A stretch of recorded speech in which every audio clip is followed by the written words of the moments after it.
Assalamualaikum warahmatullahi wabarakatuh.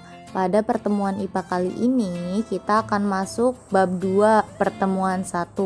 Bab 2 membahas tentang klasifikasi makhluk hidup.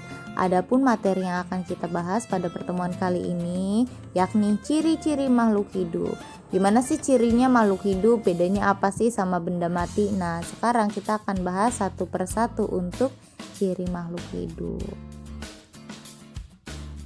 Ciri makhluk hidup itu ada bernafas, bergerak, makan dan minum, tumbuh dan berkembang biak, mengeluarkan zat sisa, peka terhadap rangsang, dan menyesuaikan diri dengan lingkungan. Yang pertama ada bernafas atau respirasi. Proses masuknya udara atau oksigen dan keluarnya udara berupa karbon dioksida melalui saluran pernafasan.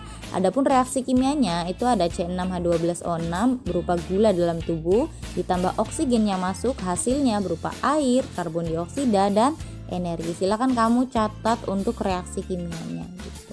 Harus hafal ya kalau bisa, itu reaksi kimia respirasi atau pernapasan.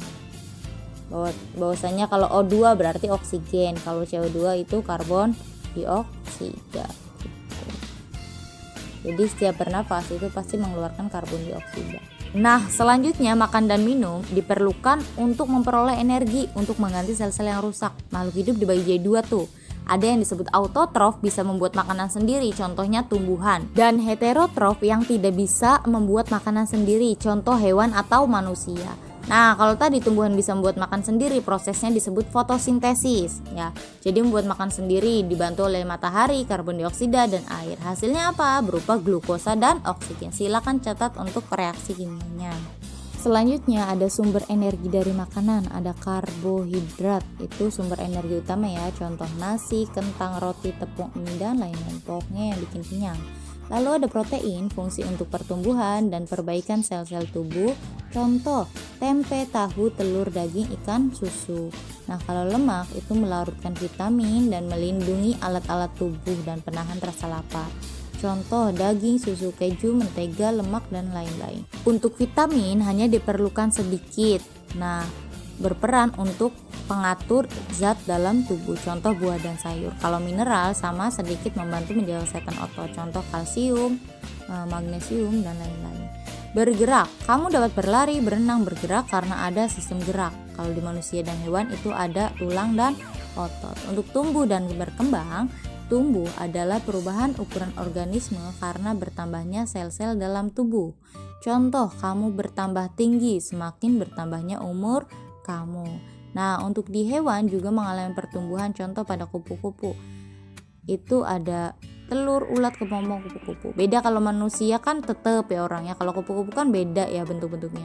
Nah, kalau pertumbuhan pada kupu-kupu disebut dengan metamorfosis karena setiap pertambahan tumbuhnya itu berbeda. Nah, untuk berkembang merupakan salah satu perubahan organisme ke arah kedewasaan. Biasanya tidak diukur dengan alat ukur, contohnya pematangan sel telur atau aktifnya hormon tubuh dan lain-lain.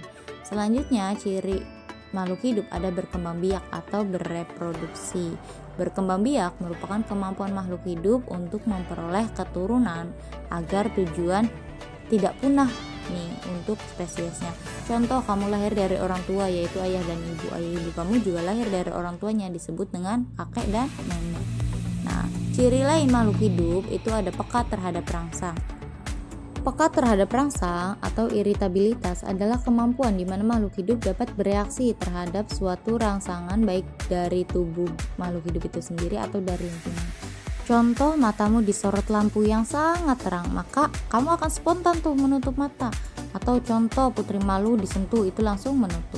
Selanjutnya, mengeluarkan zat sisa. Setiap makhluk hidup pasti mengeluarkan zat sisa karena bisa berbahaya bagi tubuh kita sendiri.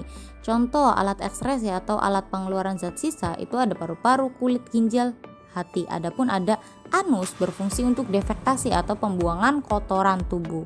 Paru-paru mengeluarkan karbon dioksida dan uap air, kulit mengeluarkan keringat, ginjal mengeluarkan urin, hati cairan empedu, dan anus mengeluarkan feses atau kotoran. Ciri yang terakhir, menyesuaikan diri dengan lingkungan. Adaptasi atau penyesuaian diri dengan lingkungan merupakan cara untuk bertahan hidup. Kalau nggak bisa adaptasi, ya bisa mati ya, karena tidak mendapat makan dan diterkam musuh. Sekian dan terima kasih. Wassalamualaikum. Bye-bye, jangan lupa dirangkum.